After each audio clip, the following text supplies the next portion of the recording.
สบายดีเนาะสายลาทั้งหลายเนาะวันนี้จะมารีวิวกล้อง VTZ มาใหม่เนาะตัวนี้จะเป็น VTZ มาใหม่รุ่นยอดนิยมอีกรุ่นหนึ่งที่ผู้ใดที่มักกล้องซูมเนาะนี่จะเป็น VTZ 6-4เนาะคูณ6-4คูณ50เนาะหมายถึงว่าระยะการซูมเหมือน6-4เท่าและนาเลนใหญ่นาเลนข้างเลยใหญ่50เนาะแล้วเส้นเลนขยายตามซูมอีกเดือนรุ่นนี้เด้อผมผิดหวังแน่นอนเนาะวันนี้พ่อค้าจะมารีวิวแบบสั้นๆให้เบิ่งเนาะกล่องจะเป็นอย่างนี้มันจะมาครบกล่องเลยเนาะมันก็จะป้องกันโมเป็นห่วงลูกค้าได้สำหรับผู้ใดที่ต้องการสั่งกล้องว่าเขาแพ็คให้มันดีแน่นอนเนาะแพ็คแบบป้องกันเซฟตี้เลยเนาะลูกค้าจะได้รับเครื่องดีๆบ่มีผลกระทบอย่างเนาะเขาแพ็คเครื่องมันรับประกันได้เนาะมีขากล้องได้ครบสุดบางคนก็จะซื้อกล้องน้ำหอมทำได้ครบสุดบอได้ขากล้องบอได้พาสเลนบอได้นั่นบอสิมีเมื่อเด้อครบสุดตามอยู่งานเพิ่นให้โรงงานเพิ่นให้แนวใดเอาให้แนวนั้นเนาะนี่ขากล้องจะเป็น30เด้อเพราะว่าท่อมันใหญ่ท่อ30ล้นซูมเนาะขากล้องล้นซูมนี่ดิมันจะมองให้ดีละเอียดดีเนาะนี่มันจะเป็นอย่างนี้ตัวนี้เป็นDiscovery VTZ เด้อลูกค้าเด้อนี่เบิ่งหน้าเรียนบักยังไงวันนี้เราจะไปเบิ่งเนาะมันจะมีพาสเลนเด้อนี่พาสเลนขากล้องแล้วตัวนี้คือปรับลามันเนาะปรับลาอยู่ตรงนี้เท้าก็จะใส่ปรับลาก็ใส่ก็ได้อาจจะใส่ก็ใส่เนาะส่วนตัวนี้จะเป็นสเปคต่างๆเนาะสเปคต่างๆของกล้องเพราะว่าบางคนก็จะใส่ใจเลยว่ากล้องนี่มันหนักบอมันยาวเท่าใดเนาะเดี๋ยวนี้เขาสิอ่านเนาะรุ่นนี้เป็น VTZ 6-4นาเลนส์50นี่ท่อมันนี่ขอดใหญ่ของท่อนี่เนาะท่อกล้องเนี่ยนะ30มิลเด้อลูกค้าท่อ30มิลน้ำหนักของหัวสีสั่งเป็นขีดจากขีดเนาะแต่ก็จะเขียนไว้640 กรัมเนาะน้ำหนักมันนะรวมยาวเป็น380มิลลิเมตรเนาะเอาคืบก็ได้เนาะลงยาวพอดีคืบปลายเกือบพอ2คืบเด้อลงยาวมันคืบปลายคือว่า2คืบพระเจ้าก็ว่าเขียนในสเปคนี่ว่าเส้นเล็งที่ใหญ่ตามซูมเนาะเป็น Discovery VTZ ประมาณนี้กันน้ำทนแรงกระแทกเนาะเด็กกันน้ำพระเจ้าว่ากันน้ำหมอกพร้อมกันน้ำช็อครูปแบบกันกระแทกหมายความว่าป้องกันกระแทกได้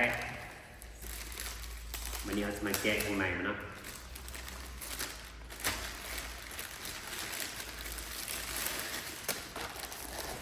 ตัวนี้กันความชื้นมาใส่พร้อมกันความชื้นมันนะเอากลับลงกันนี่เอาออกก็ได้ว่าของใจนะโอเค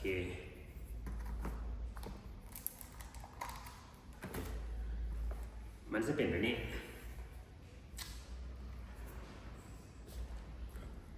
พอมันใหญ่ดีนาเรียนกันใหญ่นาเรียน50นี่มันจะเป็นอย่างนี้ตัวนี้ตัวปรับลาใส่ก็ได้ไม่ใส่ก็ได้ใส่สิใส่ก็งามไม่ใส่ก็ได้นี่นะดึงแล้วปิดมันใส่กระจายบิดหน่อยนึงปิดที่นี่จึงดึงออกปรับนอกเนาะเนี่ยการซูมเนี่ยบักจะเขียน6-4เท่าการซูมสุดยอดเลย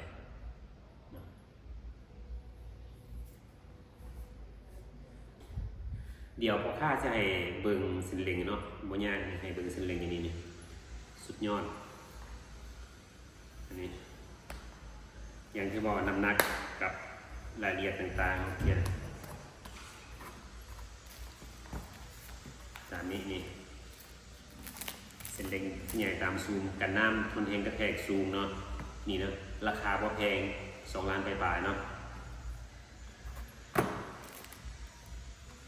ผมมีเก็บปลายทางเด้อโอละแจงบินเอาฝากให้เนาะมั่นใจได้ถึง1,000,000%เด้อลูกค้าเด้อสามารถไปเบิ่งการรีวิวเขาได้อยู่2 YouTube เด้อกดติดตามเนาะกดติดตาม2 YouTube โลดลูกค้าจะเบิ่งการรีวิวยังเขามีหมดเพราะว่าจะเป็นกล้องสู้ธงเสื้อกันน้ำเสื้อเดินออกเดินป่านะเนาะมานี่ จังน้อยเขาสิพาลูกค้าไปเบิ่งเส้นเล็งเนาะโอเคเราจะมาชมเส้นเล็งของวิธีเซต6 ลบ24นาเรน50เนาะต้องขอโทษขออภัยลูกค้าด้วยเพราะว่านั่นมันบนนิ่งเอาจับกล้องเอาโทรศัพท์ถ่ายแล้วบนนิ่งเส้นเล็งใหญ่เห็นแปลกๆหน่อยหนึ่งเนาะแท้จริงเส้นเล็งตัวเลขแล้วก็แจ้งเส้นเล็งใหญ่เนาะขยายตามซูมอีกเอาซองใส่ฟ้าเนาะฟ้าเฮือนเอากล้องมาซองใส่มือหน้าสีซอกซื้อแคมราสโคปเนาะเพิ่มเอาไว้รีวิวกล้องโดยเฉพาะนี่จะมีเส้นเล็งจะมีตัวเลขเนาะพอเป็นเส้นเล็งขยายตามซูมตัวนี้นะ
มันจะมาคอยโฟกัสบนใด